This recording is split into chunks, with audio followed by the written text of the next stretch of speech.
Welcome to the video, everyone. Thanks very much for joining me. In this video, we are going to be looking at international shipping. So this is a topic which can cause some confusion, especially for newbies to Amazon FBA. So I want to try and clear up any queries or uncertainties that people may have at this stage when they're looking to place their first order. So as you're aware, or may be aware, when you purchase items from Alibaba or from China, you will be dealing with an international shipping plan. Very different from domestic shipping when you're, posting something to a friend across the country in the UK. So what essentially happens is once your goods are finished and the production has been completed, your goods will be shipped from your manufacturer to a port in the local country, so China, for example. Now, from the port, you will either opt for air shipping or sea. So you have two options which you can choose from.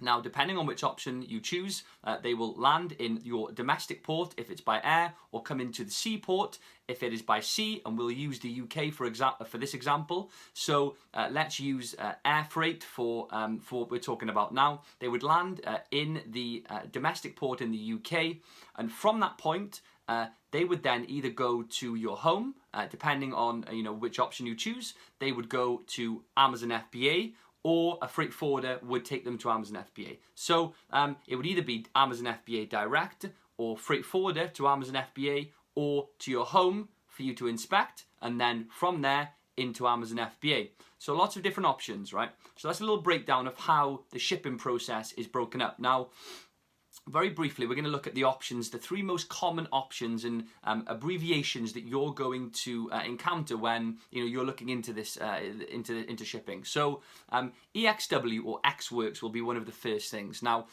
XWorks is something that I don't recommend, but something that you need to be familiar with, and that's when the obligation to get the goods from your manufacturer or supplier in China right the way through to Amazon FBA, if you choose it to go to FBA, or your home, the responsibility is entirely on you. So you have to organize the whole process from start to finish. Now you can see why this might be a problem, right? We don't want to be having any unnecessary stress or work during this process. We want to minimize that. Again, if you make mistakes with this option, it can be costly and delay things for you, which we don't want. So I wouldn't consider this as an option. Now, we also have something called FOB, or freight on board, something that you will have heard when you've been speaking with your manufacturers. Now, freight on board is better than XWorks or EXW. Freight on board is when you split the obligation or the duties 50-50 with your supplier, or more or less 50-50. So the supplier or your manufacturer in China will get the goods from their warehouse in China to their domestic port in China, would go into that port. They would get it transported over to the UK, either by sea or by air, depending on the option you chose.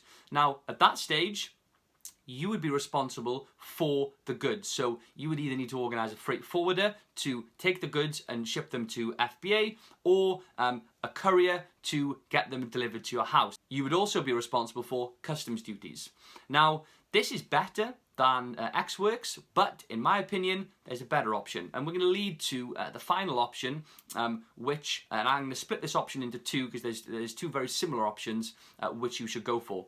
Now, they're called DDU or DDP. Now, that abbreviation stands for Delivery Duty Unpaid or Delivery Duty Paid.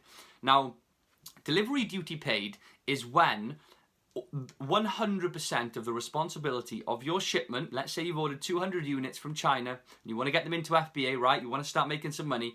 100% of the responsibility for those goods from the point that they leave your supplier's warehouse right the way through to FBA or to your home, they take 100% of the responsibility and the work to make sure that that happens. So we can see why that's an attractive option.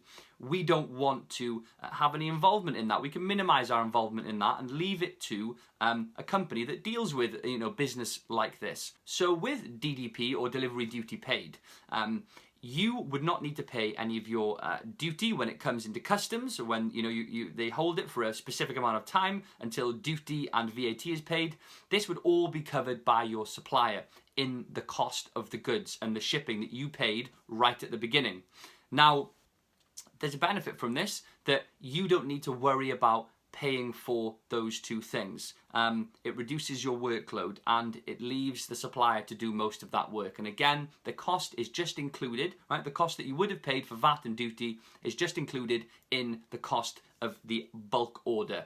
Now, delivery duty unpaid, you were responsible for paying your VAT and duty. Now, this is very straightforward. I use this option very frequently, and all that happens is I get a call from customs or from UPS. It varies between the two, and they say to me, Dill, we've got an outstanding VAT bill and duty of X amount. Can you pay this, please? And often they've actually released the goods before I paid the customs or the VAT. They often pay it for me and then I pay UPS. So very straightforward, guys. We can use either of those options. Those would be my two recommended options rather than EXW and FOB. Now, when it comes to shipping by air or shipping by sea, you have another decision to make. If you're not in a rush, you can save a lot of money by shipping by sea. Now, shipping by sea obviously takes a lot longer, between sort of 21 and 45 days from my experience. Shipping by air, however, can be as soon as 4 to 7 days, but the price is significantly more. If you're in a rush to get the products to FBA, you can benefit from sales sooner and obviously profitable products that will gain you money back into your Amazon account, which will account for any extra money that you paid for the air freight. But at the same time, if you wanted to save money and you're not looking to rush the process, you could opt for sea shipping instead. Now, some people choose to split the order. So if you had 400 units for your first order, they might split. And this is a tip now, something that will be useful to you if you're looking to place your first order slightly bigger. Split it 200-200. So you get the products in to FBA sooner via the 200 units that you ship by air. And you've obviously paid less because you haven't sent all 400. Now the remaining 200 you ship by sea, and they come a little bit later and they replenish your stock as and when it's needed. So we can see the different options there. It's your choice ultimately what you want to go for. I'm here to make your life easier and give you as much information as I can about this process based on my experiences and mistakes that I've made in the past, and I have made a lot of mistakes. So those are the options. I hope you find that helpful. If you did, please like and subscribe and comment below, and I will see you in the next one.